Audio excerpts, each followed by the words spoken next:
So welcome to Men on Scandal, a male perspective on the latest episode, which was called Kiss, Kiss, Bang, Bang. I'm Tony Scott. You got Troy Johnson there. Mark, where are you, man? I am at the Highlands restaurant in the Heights in Columbia. I'm sorry, in Washington D.C. Well, what kind of restaurant is that? It's an American restaurant. It's Okay. a Hispanic owned, family owned. Great food, man. Great prices. Let me get this right. You're at a Hispanic restaurant. Yes. Called the Highlands. Yes. Which sounds Scottish. It serves American food. And his server is Filipino. Right. Yes. Well, the area of town is the Highlands, I guess. Okay, Troy, right. And the so maitre d' is Ghanaian, and he just got the whole international thing. He's got the damn Rainbow Coalition over there, man. Exactly. but low price, good food. All right, man. Well, there you go. So it's nice out there in D.C. today. Then you're outside. Yeah, not that nice. They wouldn't let him in because he wasn't buying a meal. He got to be outside. I knew I'd be too loud inside, so I came on outside. But woo, Oh, okay. Well, let's get started. good thing I found this members only jacket from the '80s. I was gonna say, man, Eugene Wilde called. He wants his jacket back, man. Glenn Jones called me. Glenn Jones called. Serpico wants it back on Sunday. We've only just begun this relation. Okay, sorry. So Kiss Kiss Bang Bang was the episode from this week's scandal, and let's just get started, man. James got shot. James got killed. Man, I mean, he got killed, and he was running. yeah, he did. I was gonna say Tony would normally say he went down like a little bitch. But I would not say that. I would not say that, man. But he huh? Go ahead, Tor. I'm Waving sorry. your hands like that, you want to get shot. Hey, over here! I mean, but he ran like he was racing. Usain Bolt, man. He was. I ain't never seen a man in the pea coat run that fast. I ain't mad at him. I ain't mad at him either. That was brutal, man. That was brutal. I mean, we find out that it was Jake, man. Jake was behind the whole thing. But let's see what we got here. Melly's ready to pimp James' memory, man, for the NRA to try to get that vote and everything, man. So already she's ready to. He's not even cold in the ground yet, man. He's still on the street. CSI looking at him. There's still steam coming off his body, man. He still got the death rattle going, man. And she's ready, man. And they're painting it as a random street crime, a carjacking. Mm-hmm. With no car. Nobody believes that. Right? No car. Come on, man. What about let's give some love to the Asian lady that went down. Damn. Oh man. She was just like clap. It was like wasn't even a sentence. Wasn't even a. She didn't even get a fragment out. It was just cow. Subject, no predicate. That was what that was. Ain't got no time for you. So Jake tells Olivia, "I heard the news." Really? The newsmaker heard the news, man. Yeah. That was like, man, how he said that with a straight face. Because he was like, "Oh, I heard the news," and he was like, all concerned and stuff, man. So, but Jake has done crossed that line, man. He's gone over to the dark side. It's strange, but he happened so fast. Last week he's ready to quit. Save me. Yeah. He jumped back on command real quick though, didn't he? Yeah. He didn't cross over. He is the dark side, Tony. What the hell are you talking about? So what? He can't outsource burying the bodies, man. He can't outsource that at all. He's got to do that. He's got to commit the murders. He's got to be command. He's got to give the order. He's got to receive the order. He's got to carry out the order, and then he's got to clean up. Really? Hey man, he's efficient. I mean, he's a one-man show. You know what? I gotta say, I kind of respect that, man. You know, he's scarred because he used to have to do all that crap, and now he's like, man, if I ever had to become a killer for command, I would just do it myself because he doesn't want to scar the future soldiers. I just do it, man. And also, you ain't gotta worry about nobody telling. Well, kinda. So these murders happen outside in D.C., the nation's capital, man. They don't have street cameras there. There are no street cameras in D.C., man. Nobody could pull one up. Huck couldn't hack his way into one and nothing like that, man. We got traffic cameras here. I know. Jake turned them off. I can't believe. Turn these cameras off. Man. And it was good to see Mama Pope back. I don't care what people say. I think Candy Alexander is hot, man.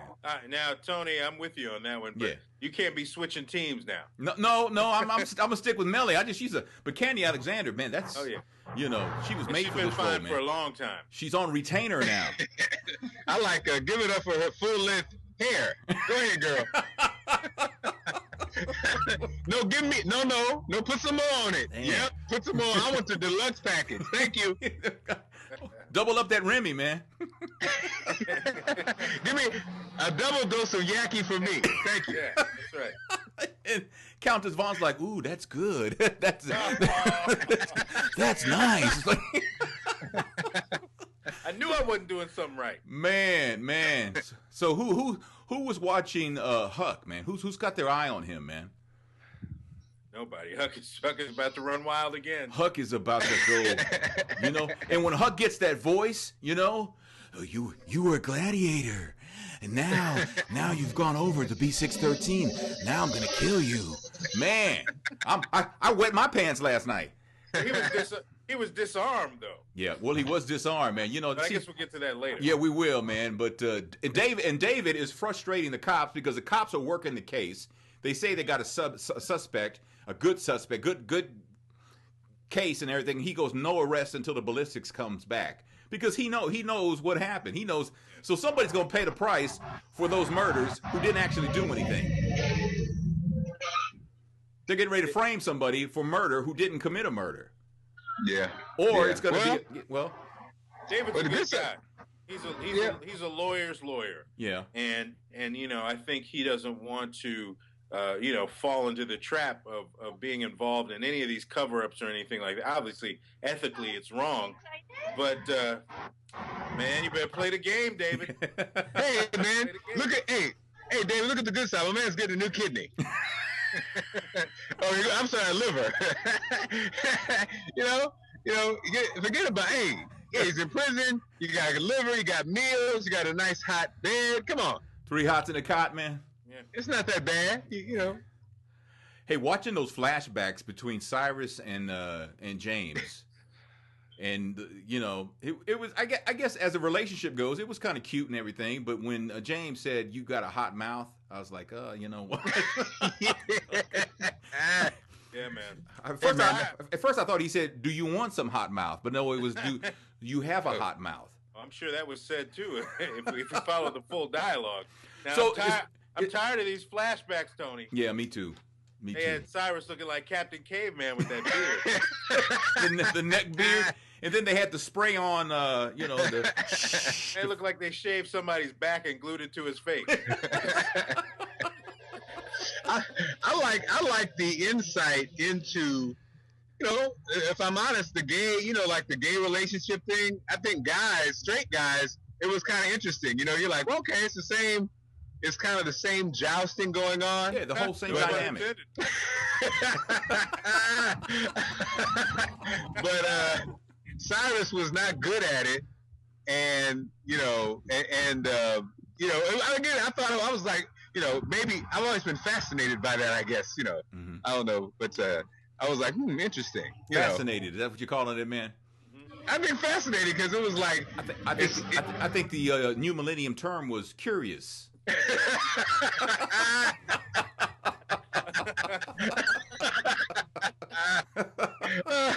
Mark, but look, Mark, you're one scarf away from being curious. That's it, man.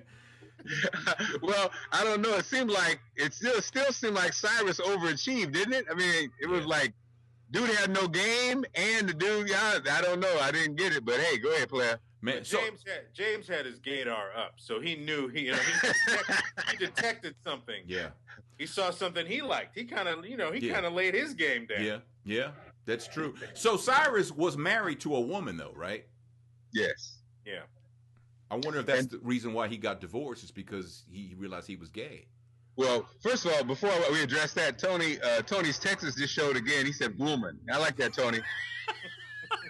Oh yes. Oh, he's very articulate, but it shows itself sometimes. He was married to a woman, right? Yes, he was, Tony. He was married. Festus, he was married to a woman. No, not Festus.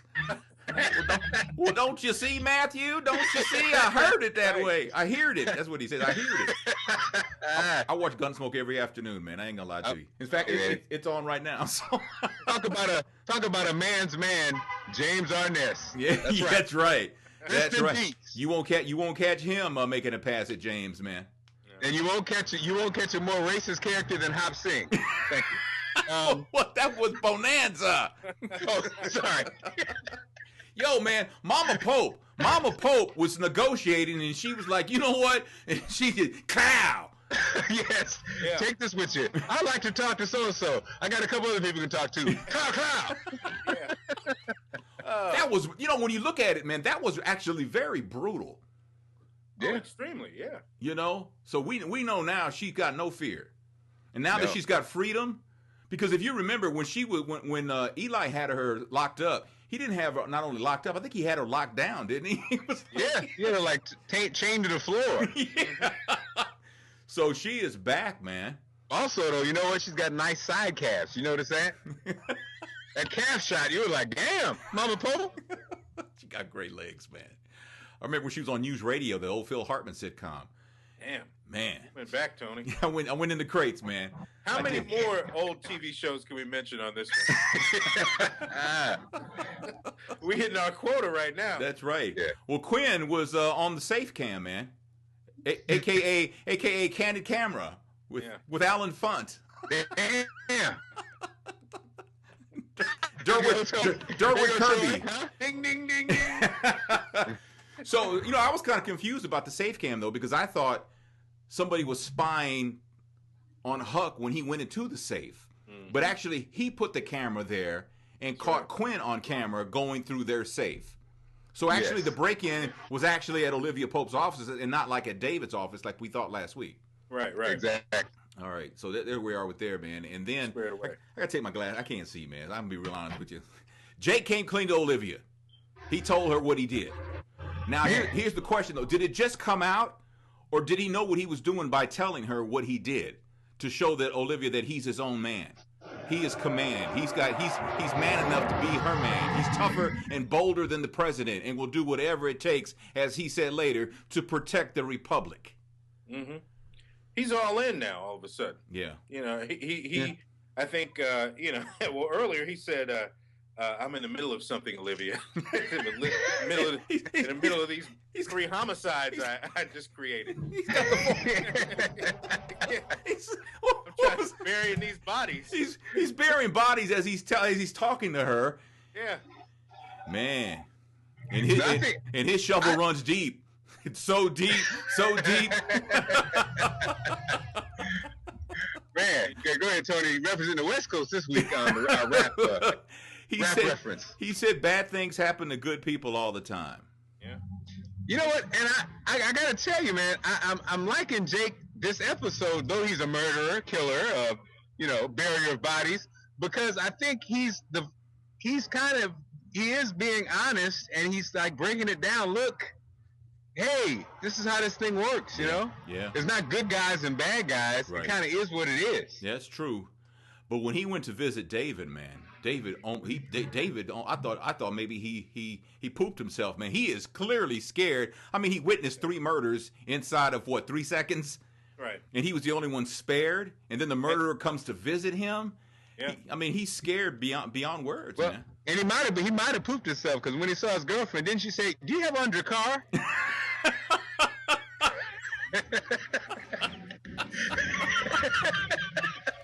Did she say that? I think she said that. I think she did say that. I think we will have to roll the tape, man, to see. I missed that. So so Olivia Pope is sitting on a bench at a park. Yeah. And Dad comes by and he was like, "What?" You know what's funny? I had when he approached, my mind said "what," because I don't know if it's because I'm a dad, but it felt like "what?" Like that's what he said. It's like, "Come on, Olivia." And she says, "Can you be a dad?"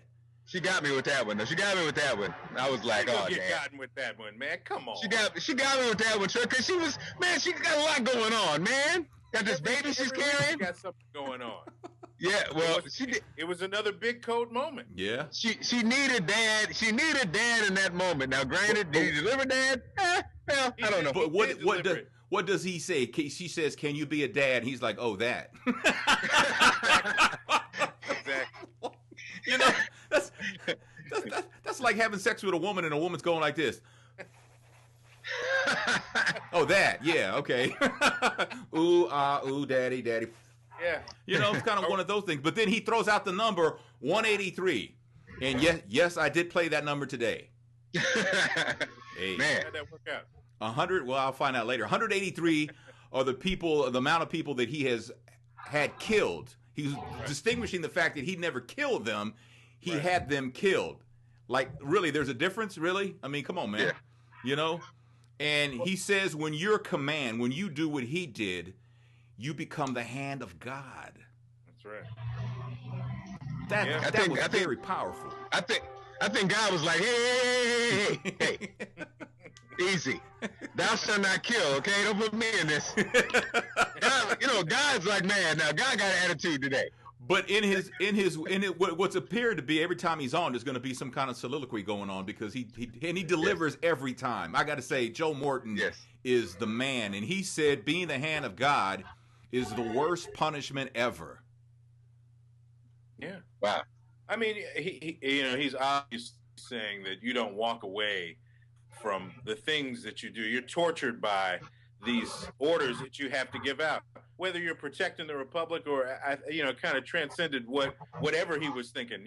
Even if you're the bad guy, and you give 183 orders on getting people killed, it's going to affect you in the long run. You're going to pay the price for that. Yeah, it's interesting though because he says 183 people are the amount of people that I have had killed. I didn't kill them, but I had them killed. And then he says everyone is worth saving, except those 183 people, right? Well, worth is the key word there. worth. They're worth saving, but they ain't saved. But they were worth it in theory. It's a theory. Man. Well, it's a struggle. I have to do this so 183 million people stay alive. Right. So, Well, let me ask Mr. Conspiracy Theory over there, man. Do you believe that there actually is such a person, command? I don't think it's a person. I think it's the people that run the world. I don't think it's. Do you think it goes higher than the presidential office? Oh yeah. Because he's known as the president is always known as the most powerful man in the world. That's just hype. Now we know that's that. Come on now. We know that was that. Yeah. Well, that one's pretty. I think obviously they put the president in. But you know what, man? Eli is a cold man because at the end he says, "Am I finished being dad?" Yes. Damn. That was cold, man. Because she had the struggle face, the patented Olivia Pope struggle face. Yes. She was clearly frightened. She didn't know who to turn to, and then he says, "Am I done being dad?" Well, now you're right. You're right. It would have been so powerful if he had hugged her or showed some affection to be dad. But on the flip side, is there? And we're all dads. Mm-hmm. We're all dads. Okay, Olivia Pope, you all up in the mix. You're all up in the mix, girl. And every week you sit on this damn bench and act like you're surprised and shocked. Could that be a part of it? I know Troy, because Troy has a little mean dad in him, so I know he can relate. You, Tony, you're more nice dad, but mean person. So you understand. So I mean, I think we're all old school. So there's a part of us that gets it. Like, don't be crying about something, but at the same time you all up in it, thinking you know what to do. You know what I mean? It's almost like I think a little bit of frustration and almost like you're supposed to know this. Okay, right. I got you. Everywhere she goes, she gets read by somebody. Yeah. Like, hello, where you been? So we're killing people. We making things happen. Hello, Olivia. You need to start killing people. It's season 3. Hello. So Abby smells the fear all over David. She smells it. She smells fear. That ain't Drakkar. That's fear. If you're gonna put that and make it a cologne, I guess it would be Cape Fear, because it was like, you know, he finally tells her what the deal is, and she's trying to make moves, and you know, he's clearly scared for his life. Why was he the only one spared? Why didn't Jake kill him too? Here's a better question: why did he tell her? Right. Well, she you know, as soon as he tells her something, she's gonna, you know, she's gonna tell her comeuppance is gonna happen, especially with him, because every time she wants him to confide, it really, he knows he has this feeling that he's getting played by her. I mean, she loves him. I mean, she seems to be very assertive now about how she feels about David. Yeah, I've noticed that. but in the back of his mind, he's like, you know what? Every time we get to this moment, you do something to basically usurp, you know, the information that I've given you.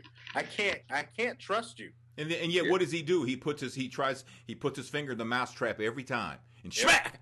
You know? Yeah. Right. Thank you, Tony. I didn't know where you go with the finger. I didn't know where you. What the hell is going on this show? This is a kid show. So Quinn goes to her apartment, and she knows Huck's there. Huck? Yeah. And Huck steps out from behind the curtain. That's right. And he came to put Quinn down, man. He came to put her down for real. Mm-hmm. And then she uses the only weapon she has. What's that? The only weapon she has is, you know, she just goes for it. Let me think. They start What weapon does she have? She's, Did she go for it? Did she go for it though? But you know, here's how. But you know, maybe Huck went for it, but she was giving him that look, like, if you want it, come get it. You know what I'm saying? Well, she got the party started with spitting on him. You know, but see, that was the thing. This is how warped Huck is, and I love Huck. But Huck, she spit in his face, and that wasn't just like, that was like a loogie. Yeah. You know, that one had some nutrients in it. You know what I'm saying? That was a flavor saver. Yeah. And that turned him on. To him, that was foreplay for him. Yeah. Now, if I'm honest, you know, I was watching that kind of turned up a little bit. I haven't broke that one out. The wife hasn't broke that out in a long time, but I was a little turned up when I was like, okay, yeah, okay. I mean, for a second. It was over before it started. Yeah, it was. So that's what happened with them too. They kind of got stopped too. I was like, what happened? So when Quinn knew she had Huck where she wanted him, she tells him, "If you're not going to kill me, get the hell out." Ooh, man. He went and got his toolbox and he left. And he rolled out. He's like, wow.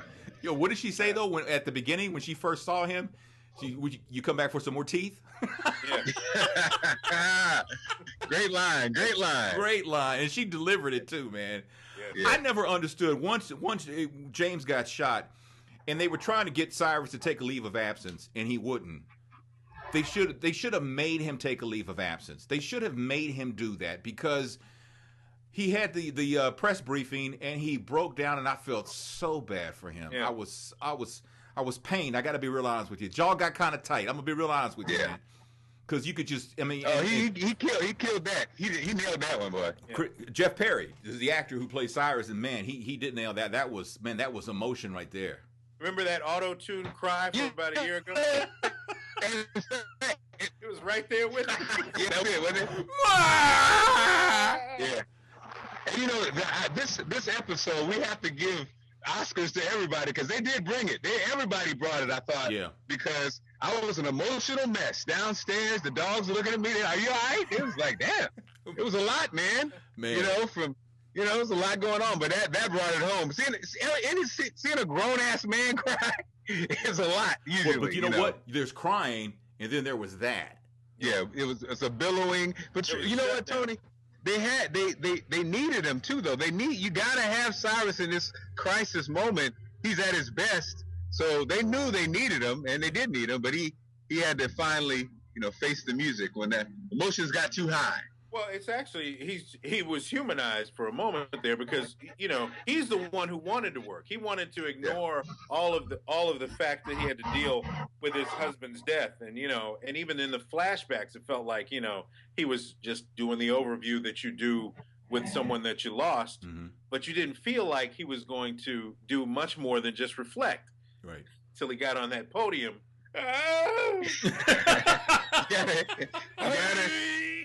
You gotta. Let me tell you something. Wait. Give me that one more time, man.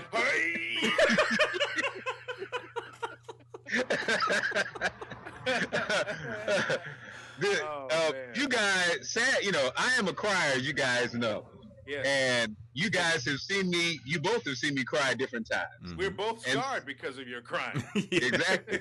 And so you guys understand. And, on my wedding day, the day that the tears were expected from the wife, my father-in-law, who's also a crier, we both didn't cry. You didn't cry at all, no. But Cyrus showed you why. Because, come on, man, wedding day for a crying dude like me and my father-in-law, that's his baby. I knew once you open it up, you can't shut it down, and it might be too ugly to even, shut close. So on the wedding day, I just skated by. I didn't get invested in Cyrus. That's why, because it would have been, and do you accept? Then my dad would have kicked in,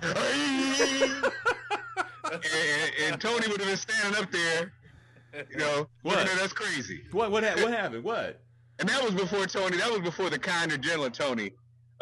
Troy, he would have been like, bitch up, bitch up.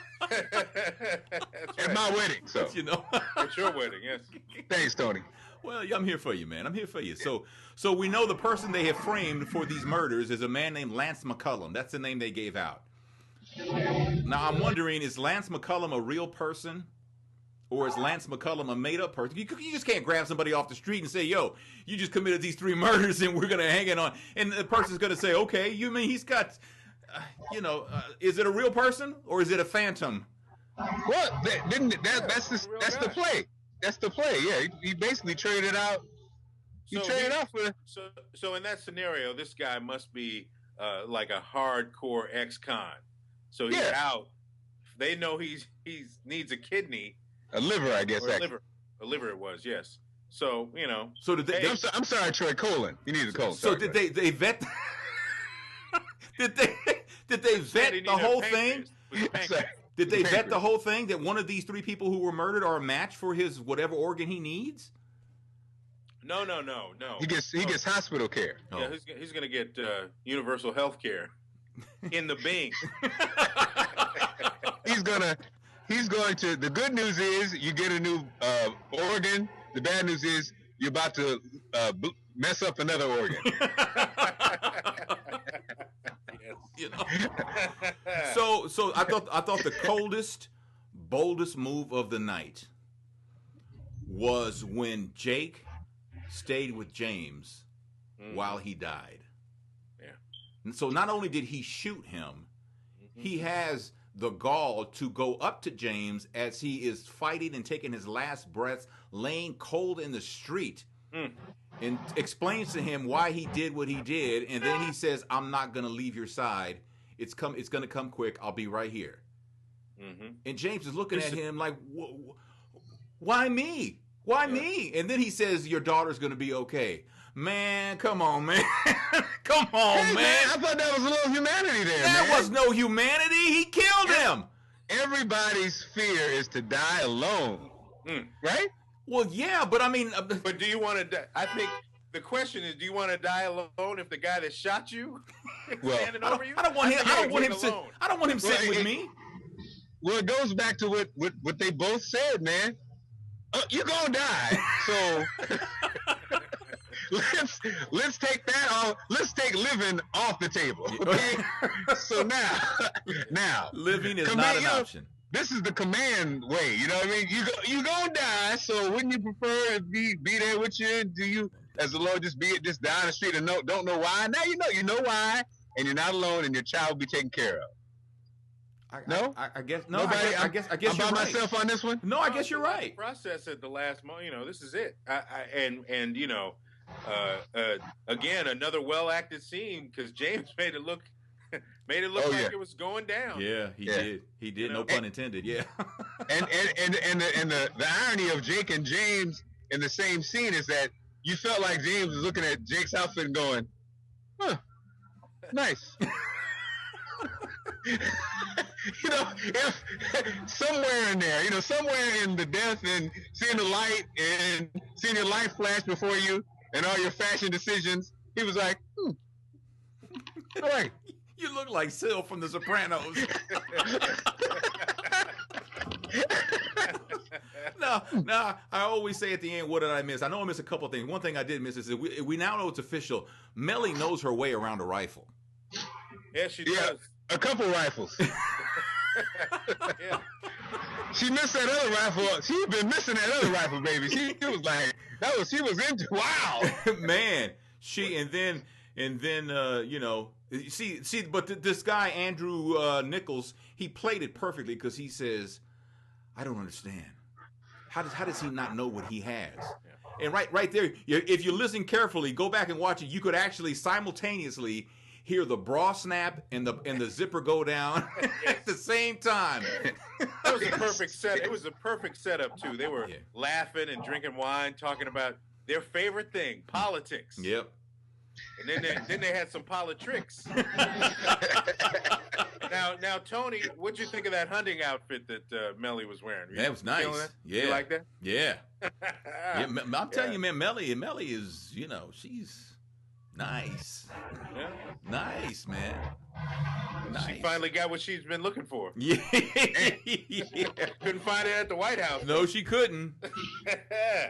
So next week we get to see the kids of the Grants, the president and the first lady. Their kids are finally going to make an appearance, and they seem to be rebellious. And I'm kind of anxious to see, what happened, what made them rebel, what was the situation. So that'll be something to look forward to next week. But as I always do, what did I miss? Well, as for next week, they probably are going to be rebellious since they don't have the same DNA. They're strangers. Yeah. Well, Tony, I think Tony, we don't want to hold it against you, but you missed that whole plot thing with the setup guy, but that's only because you've been drinking again. We know it's okay, Tony. I don't think we didn't miss it, but I think I thought the comfort that Fitz gave to Cyrus was a great scene, right? Mm-hmm. I mean, I think that was just a great scene, and I think this is the kind of episode that makes you kind of really fall in love with. Just when you think maybe you're kind of like, all right, come on, y'all, kind of little things get a little crazy. I think this episode makes you really realize why it's such a great series, and the level of acting and just the feel of it. I mean, I really felt afterwards. I was sad. I was like, loving Fitz because the way he comforted Cyrus. Mm-hmm. Mm-hmm. That was my takeaway. Okay. I thought it was interesting that Adnan and Mama Pope, their relationship, how Adnan hired Mama Pope for the situation. It just seemed, I don't know. I was kind of wondering, was she obviously feels like she's going to run the show, or she's going to run roughshod over Adnan. And their dynamic seemed kind of interesting. Obviously, they started capping people.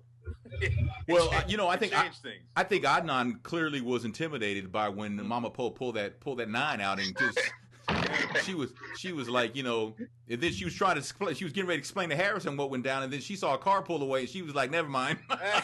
I'll let you later. I am out, man. So that speaks to. So if Harrison was scared of Adnan, then you ain't seen nothing yet, baby. I mean, man, that's the thing. I mean, my Pope makes Adnan, look like Pee Wee Herman. I mean, there's no. I don't know if the Pee Wee Herman was okay. Maybe not Pee Wee Herman. That one kind of fell flat. Sorry, guys. Yeah. But you know what I'm trying to say. We wish we did. Yeah, well, you know what? We sure do. We sure wish we did. Well, that was a stinker right there. Sorry. Woo! Pee Wee Herman. You. Yeah. That's what James's office smelled like. Damn. So let's mention the Scandal meetup that's going to be coming up August 1st through 6th in Los Angeles. Awesome. We'll put a link, as we always do, down below in the show notes about where you can register and where it's going to be, what hotel it's going to be at, and all the particulars that you're going to want. You're going to want to come because lots of people are coming to this meetup. This is going to be the one you want to be at.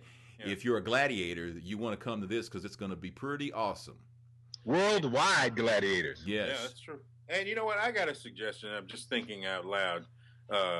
If you know people, if you watch Men on Scandal, and you know people that live in Baltimore, Washington, St. Louis, let them know about what we're doing. Yeah. Make sure they follow us on Twitter and share the information so we can expand the amount of folks that know what's going on. Because as we get information about, the convention coming up in LA or some things that we may be doing, yes, we need to be able to communicate with all of you. Well, that's true. If you're already down with Men on Scandal, and like I said, folks that are in our areas, make sure you do the Friday follow. Yeah.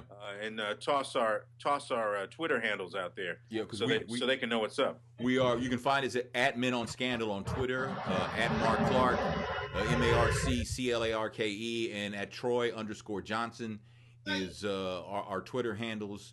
You can also find us Facebook.com/Men on Scandal. So that's right. We make the audio portion of this available for those who just want to listen when they're in the car or they're in the gym or something like that. You can download it both from iTunes and iHeartRadio. And of course, our YouTube channel, you can check that out too. So we're everywhere we need to be, I think, if it's something we're missing. And we just became a part of ZBox.com, which is kind of like an online community where people gather the night of the episode. I mean, people do that on Facebook, but this is customized to Scandal. You post and you go back and forth with people, and there's no when's the game coming on? No, it's all about Scandal. You don't have to sort through the Final Four comments about Duke losing in the tournament. Yeah. You can get right to this, not that there's anything wrong with that. Yeah. But you can get right to the Scandal comments. Yeah. And like Tony said, you are talking to people that are specifically into the show in our own private room. In our own private room. And we're about to become moderators of that room during the episode of Scandal. So hopefully you'll go to ZBox, ZEEBOX.com for that. Mark, you are on the patio of this restaurant. Is anybody else out there with you? No, nobody else is out here. Because you were kind of loud a couple times. Turn the camera around. Let's see what's going on, man. Let's see what's happening. Oh, it's one over there. Okay. It's pretty quiet. Yes. Hello. Okay. I know where you are, man. I know where you're at. I'm here. You're just off the curb, man.